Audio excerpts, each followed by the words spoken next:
WGSN-DB Going Solo Network welcomes you to You Can Find Love After 50 with your host, dating coach Lisa Copeland. Lisa's best-selling book on Amazon, The Winning Dating Formula for Women Over 50, has helped women all over the globe find love. Her weekly column in the Huffington Post, which is viewed by millions of readers, along with her unique insight into how to find a quality man, makes her the #1 dating coach for women over 50. And now, your host, Lisa Copeland.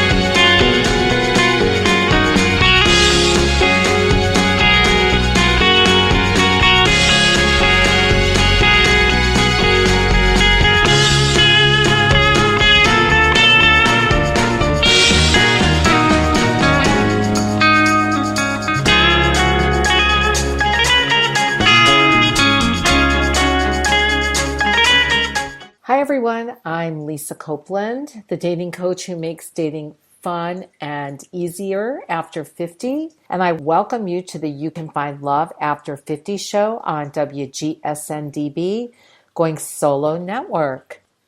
Today we're going to talk about a topic I wrote about on Huffington Post that had tremendous feedback, rage, happiness, all kinds of emotions. The first part of what we're going to speak about is the 8 turnoffs that men do that turn women off.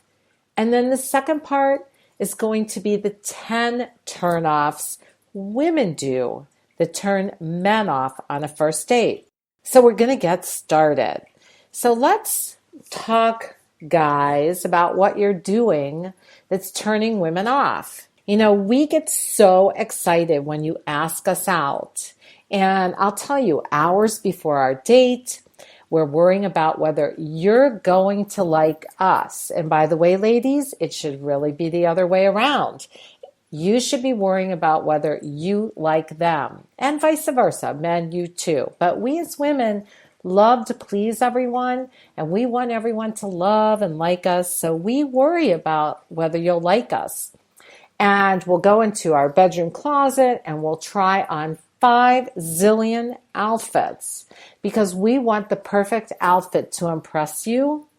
And once we have it, we do our best to look really good for you because we would like the two of us to click. If you're a match for us, we're excited. And then we come on the date.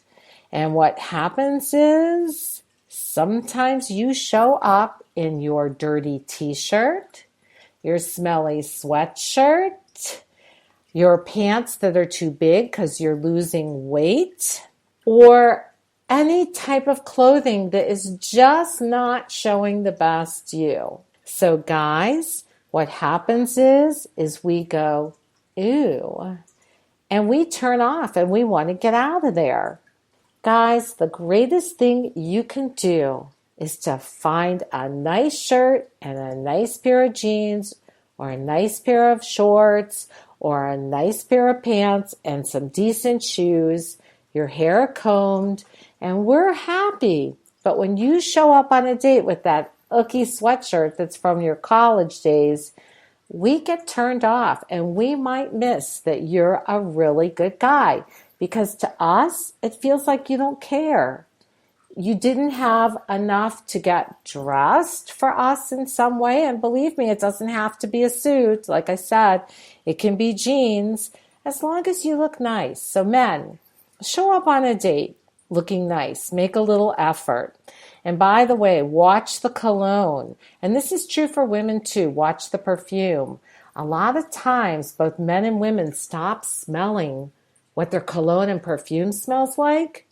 And you just douse it on and it's too much. It's like someone is coming towards you, but you could smell them from the second they walk in the door. So be really careful about that. Another thing is women are really turned off when you show up with bad teeth. I know that a lot of times you might not be able to afford getting your teeth fixed. But the biggest thing I hear from women is, I liked him, but I could not get past his teeth. There is something about that. And I think that's probably true both ways. Men can't get past women whose teeth are not great either. Another thing that is very, very difficult is when you have skin tags all over that are super visible. All right, we're aging, and let's face it, stuff happens, but we can go to a dermatologist and we can get some of those skin tags taken off. Nobody wants to kiss your neck when it's filled with skin tags. And nobody wants to kiss you when teeth are missing or you have bad breath. Everybody should be carrying like the little Listerine or their little teeny tabs. You throw them in your mouth. Throw them in before you go on a date. Or take some certs with you. Remember the old commercials about certs? It really, really makes a big difference. And I will tell you, skin tags are easy to remove. A dermatologist can do them in seconds. And if you have them where they're visibly showing, like all over the front of your neck or by your ears, it's really worth getting rid of them because it just is not really nice looking. And that actually goes for both sexes. Another thing that really goes for both sexes is make sure your online profile picture looks like you. I can remember meeting a guy on the phone. He was amazing. He had an adorable picture of himself. And when we went to meet, I couldn't find him. I had to call him. And some guy that was about 300 pounds picked up his phone and said hello. And I saw this and I went, oh my God, this is not who I was talking to. Now, you may have a weight issue. A lot of women will love you, even if you have a weight issue. Show it. Don't show something that is not you. This goes for everyone. When you post pictures online, post a picture of your head with a smile shot and post a picture of your whole body. Because when you start out deceiving someone from the beginning, they're going to think if you're lying about something like this, you're going to be lying about something else too. So don't bait and switch, thinking, oh, if they just meet me and get to know me, it'll be okay. That is what angers people so much. I have had men and women say to me, I went on the date, I saw him or her from a distance, they did not look like their picture, and I left. So let's show up honest and make sure those pictures are less than a year old. There's nothing worse than when you haven't been online for a while because you've been in a relationship and you go back online and you see the guy from 10 years ago with the same picture. There's a problem with that. You don't look like you did 10 years ago. Although we like to think we do, but we really don't. Another thing you don't want to do, guys, is walk into a date and say something like, my dog has fleas, or whatever it is that's gross, okay? I remember going out with this guy. I always hugged a guy. When I met him, I think it's very warm and a nice thing to do. The first words out of his mouth were, my dog has fleas. I had just hugged him. It was really, really gross. And I remember thinking, oh my God, do I have fleas on me? I have a dog. Is this a problem? Biggest turnoff ever. I remember thinking, I got to get out of here. And the second I drank my tea, I was out. So be careful what you share on a first date. You're challenging people to like you when you're telling really, really difficult things about yourself. And you want to show your best self on that first date, not your worst self. Okay, let's talk about male turnoff number 5. If you ask a woman out, then pay. Women are happy to share the bill with you at a later date, but really, if you're going to ask someone out, you need to take them to what you're capable of paying for, whether it's coffee, ice cream, or wine. And if you can't afford that, you need to get your financial situation straightened out before you're out there dating.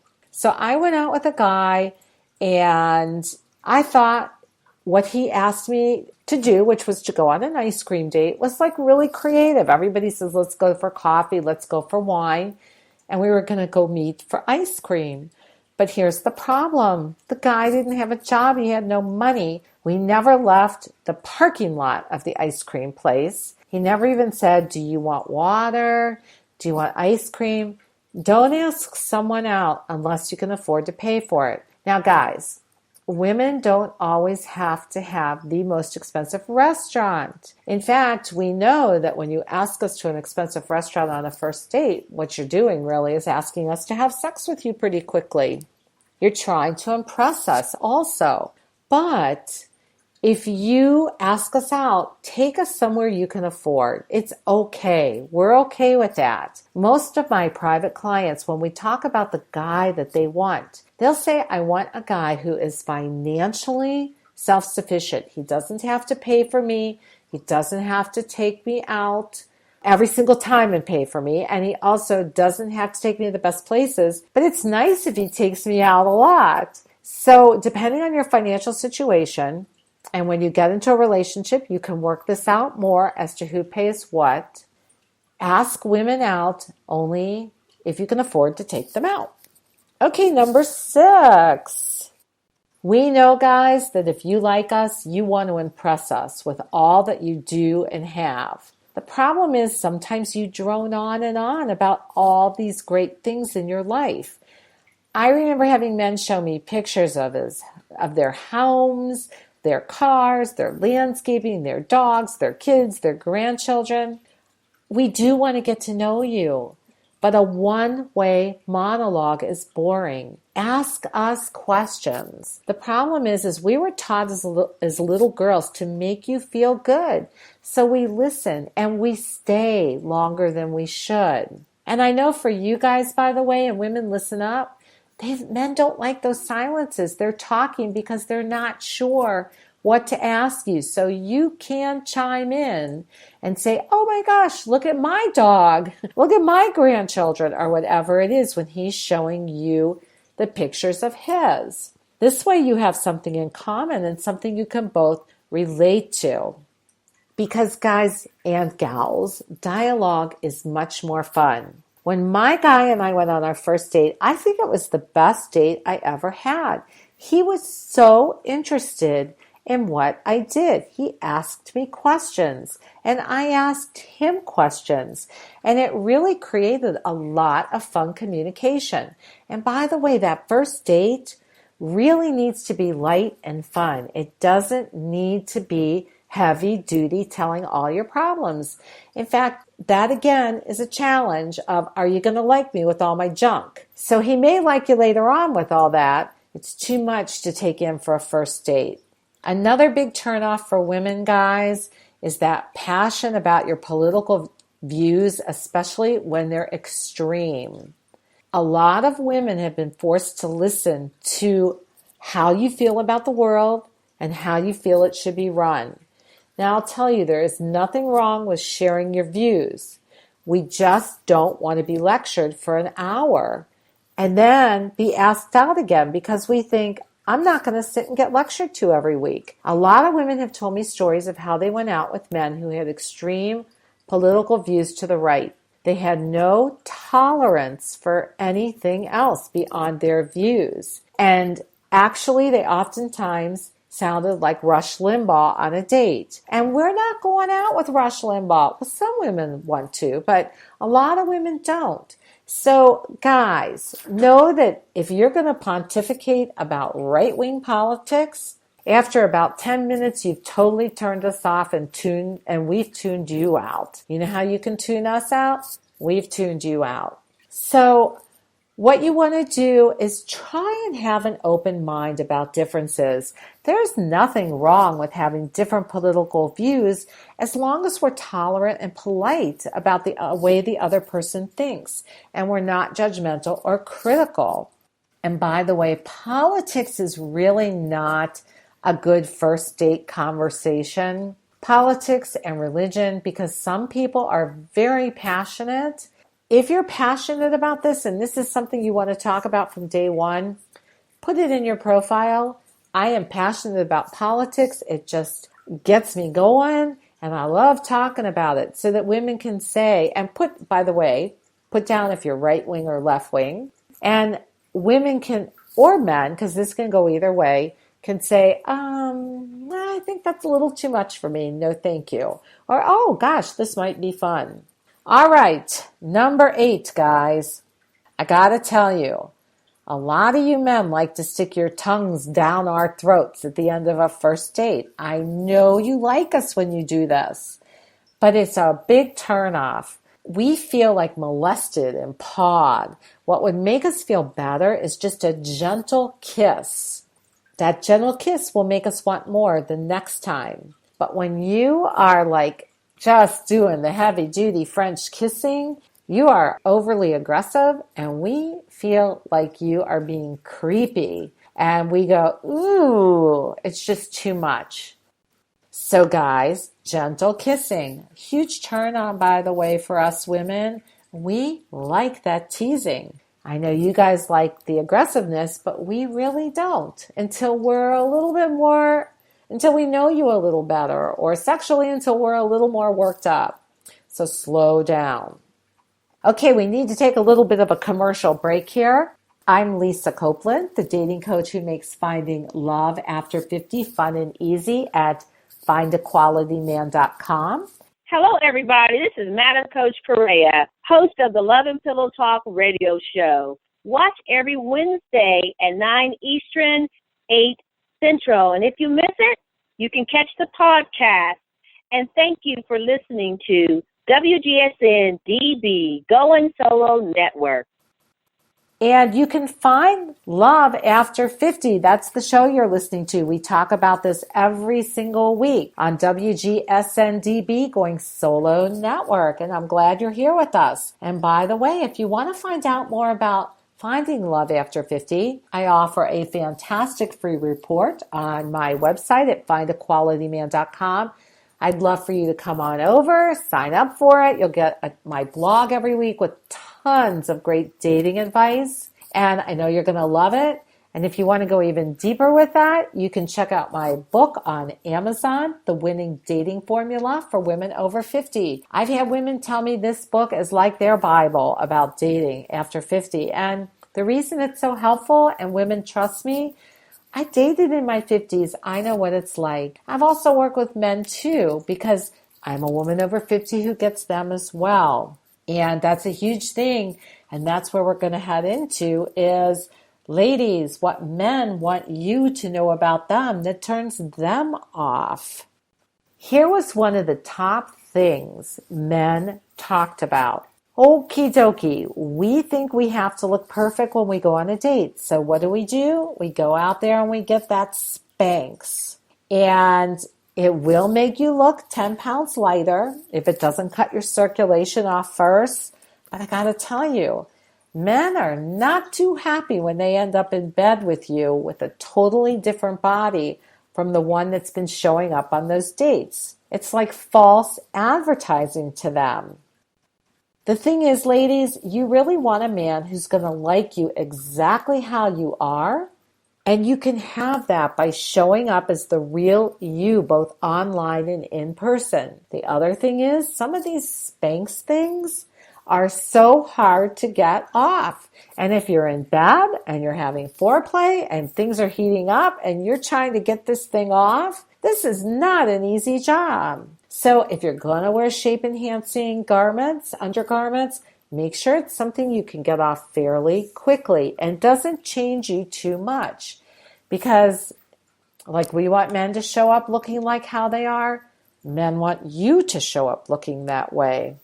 The second biggest turnoff for men about women is when they complain about other men in their lives.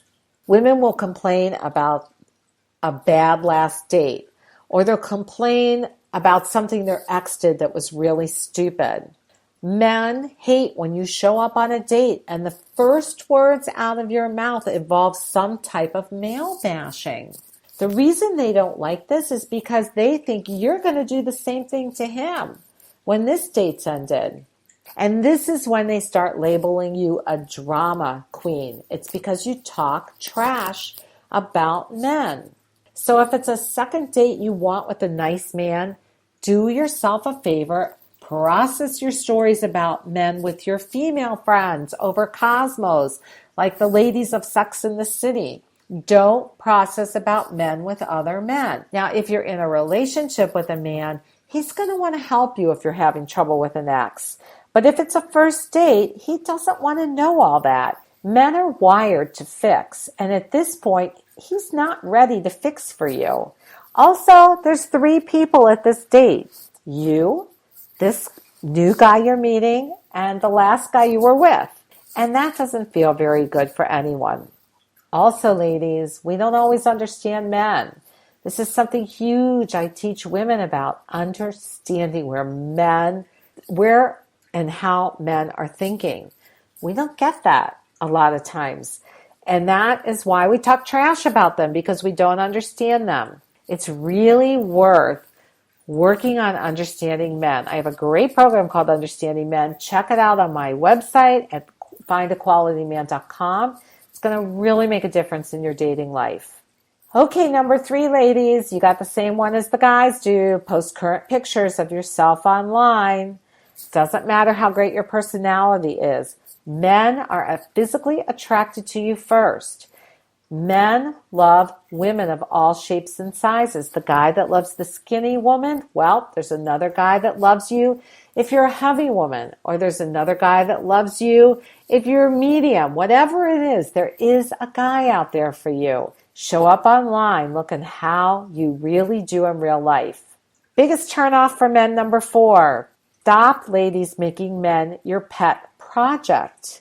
Even though you may hate a man's lifestyle, most men like themselves and the way that they live. And it really bugs a man to be told how he has to change something about himself to fit into your life. You either like him or just move on. Stop trying to change men. They get so turned off by this. Turn off number 5. You may be proud of what a strong, independent woman you are, and this is great, but don't flaunt this to an over 50s man. We were brought up at a time where we were taught to be superwoman. I hear you. Believe me, when I came out of my marriage, I am woman, let me roar, baby. I can do it better than you and faster than you. Guess where that got me? Nowhere. Because men need to feel like you need them in some way. And truthfully, when I opened that door to let a man come into my life and do things for me because he really wanted to make me happy, it felt good not to be superwoman anymore. And it felt good to be able to share the responsibilities. And you got to remember, ladies, that men sometimes can't tell you they love you, but their actions are what tell you they love you. I remember I used to watch NYPD Blue, and Sibowitz never told Sylvia, his wife, I love you, but the things he did for her and the way he looked at her, you knew how he felt. So you got to decide what's important to you. Are you going to be superwoman and not need a man in your life? Or are you going to allow men in and find space for them to help you? The latter one is a lot better once you let it happen. Okay, turn off number 6, being on your cell phone. This too goes for both men and women. Nobody wants to compete with your iPhone or your Android for your attention. And believe me, I am cell phone addicted. Sometimes it's just more entertaining. It's quick, it's fast, it's like you're getting mail every 10 seconds. It's exciting. Being on your phone and texting friends while you're with someone is rude. I'll tell you, you may love your phone. It can give you everything, but your phone cannot snuggle with you at night and put his arm around you and make you feel loved and cared about on a bad day. The man in front of you that you might be turning off by being on your phone can. Put the phone away for the date. If he goes to the bathroom, help yourself to look at it. At the end of the date, help yourself to look at it. But be present on a date. And like I said, this is for both sexes. Stay off those phones on a date. It's a big turnoff. Turn off number 7. Don't drink too much on the first date. This too is for men and women. Pounding down one martini after another makes the opposite sex thinks you either have a drinking problem or that you personally are a bad date and he has to get drunk to stay with you. For us ladies, it really impairs our judgment. which can lead you to having sex too quickly with the man you might have wanted to have a relationship with. If you have sex on that first date, you are a booty call. You really are the prize for men. And I'm not saying wait 9 months like Steve Harvey says. That's ridiculous. I disagree with him on that. And you will want to encourage him, and we will talk more and more about sex over in our different You Can Find Love After 50 shows. But you want to understand that drinking makes women horny. And it'll be bad judgment to go do something with him because you'll never hear from him again. So be careful how much you drink on a first date. Ladies, number 8, watch what you wear and do on a first date. Beware of wearing clothing that reveals too much of any of your body parts. The girls need to stay inside the dress or the top. You can show a little cleavage, but too much cleavage is a total booty call out. He shows up on that date. He'll see your girls hanging out, your skirt hiked up, and he's going, oh, she came here to have sex. You may look tremendous, but leave some mystery both in your profile and what you show up on that date wearing. You don't want to overly show everything. The 9th turnoff when it comes to men is when you are not kind to them. Men really put themselves out there even more than you do, and especially online when they're reaching out because they feel that's the man thing to do. They are constantly being rejected by women. Even when you feel you're not a fit, I want you to adopt this policy. This is for both men and women. Thank that person for writing to you. Let them know that you just feel like you maybe don't have enough in common, and then wish them well on their dating journey. I always had that policy, and men would write me back and say, thank you so much for being kind. Because most women and most men, if they don't like someone that wrote to them, they just shut it off and they don't write back. And that really hurt. It's better to have someone wish you well, and it feels better than to just outright not hearing from them. I'll tell you, if we were all nicer to each other, I think online dating would be a lot easier. Last one, turn off number 10. Ladies, you need to appreciate men for what they do for you. Always do this. I know sometimes you would like men to appreciate you, okay? And maybe men will. And actually men do by the actions they show you. But if you don't say to a man, thank you, I so appreciate this, a man feels, why did I bother? I'm just not going to do it anymore. You're training him to stop doing what he wants to do, and that's to make you happy. And he will stop doing for you. Just thank him. Even if he says, let's go to this restaurant and you don't like the restaurant, you still say thank you because he went to the effort to plan something. Thank you. I so appreciate it. Watch a guy puff up. Not saying anything, you watch his body language. He will cave in, and especially if you criticize him. So appreciate men. Oh my God, just thanking them and appreciate them. They will do everything in their power in the future to make you happy. I've shared with you on our show today a lot of turnoffs for both men and women. Take these turnoffs and stop doing them. Change your behavior because this is going to make a big difference in your love life. If you want to go further with this, apply for a complimentary 30-minute Find Love After 50 session with me. We'll talk about what's going on in your dating life, how to get out of that rut. And if I can help you further, I'll let you know that too. I have lots of ways, whether it's a $12 book you can find on Amazon to coaching with me one-on-one to help you really be out there having fun dating. And you can check all that out on my website at findaqualityman.com. I loved having you here with me this week. I'm Lisa Copeland, the dating coach who makes finding love after 50 fun and easy. You've been listening to the You Can Find Love After 50 show on WGSN-DB, Going Solo Network, and I'll talk to you next week. Have a great week and use what you learned today. Lots of hugs and love to everyone. Bye.